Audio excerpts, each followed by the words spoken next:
Cool Mom's Kitchen Ideas. So today we are going to be making some homemade ranch french fries. And so if you're on a diet, you probably don't want to do this one, but you can watch it. So with that being said, let's get started and hopefully you like this video.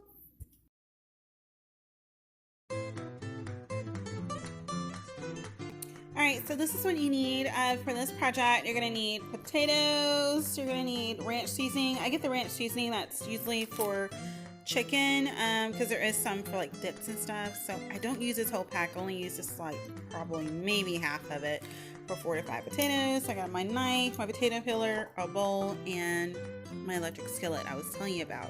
So if you're a beginner in frying food, I recommend an electric skillet because it's not as intimidating as if you get like a deep fryer or if you do it on a stove. So this one you have a little bit more control because you have little panels here and it doesn't really burn your food. I mean, if you leave it in there for 2 hours, yeah, it's gonna burn it. But with that being said, let's go ahead and start in these potatoes and I'll show you how it works.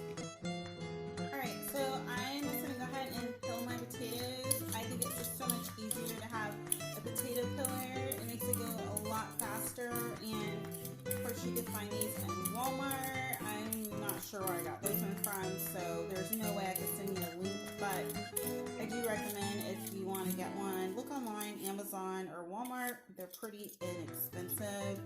This one's probably a little bit more heavy duty because we peel a lot of potatoes, and so yeah.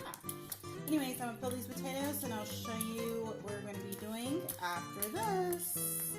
Oops. Alright, I'm just going to cut these potatoes up. I just kind of cut them down the center. Nothing too special. Make sure they're cut up like french fries. Make sure they're not too cut. And so then I'll show you what they look like when I'm done cutting them up. Alright, as you can see, I'm done cutting up my fries.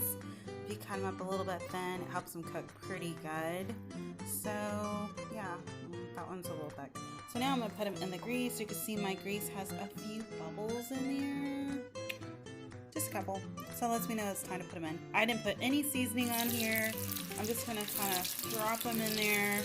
Don't throw them, just put them in there. If you throw them, then you're going to get burned. So yeah. Alright, so I'll be back. I'll show you what they look like when they're done frying. I usually leave them in there until they start to float to the top or turn like a golden brown color. You can really kind of tell. That was why I was saying cut them kind of thin because they cook a little bit better and they don't have to burn. So, yeah. Alright, so once I get all these in there, just take your spatula and kind of move them around so they don't stick together either. Alright, again, I'll be back. Okay, so this is what I mean by the french fries floating. That's how you know for sure they're done. So I'm going to go ahead and take these out and I will show you how I season them when I'm done taking them out. Okay, so I'm back. As you can see, my fries are done. So there's like 2 ways you can season them. So you can either use it in a Ziploc bag or a container, or you could just shake them right onto the french fries. I'm going to do that because they're still hot. So if they are still hot, you want to let them cool down before you stick them in a Ziploc bag. So I'm just going to actually go ahead and shake them on here. You really don't need too much. Like this. And then after you're done shaking them on, you want to take your paper towels and just kind of roll your fries around in there. And that's it. You have ranch french fries. Alright, so thank you again for watching. I hope you like, share, and subscribe. And I will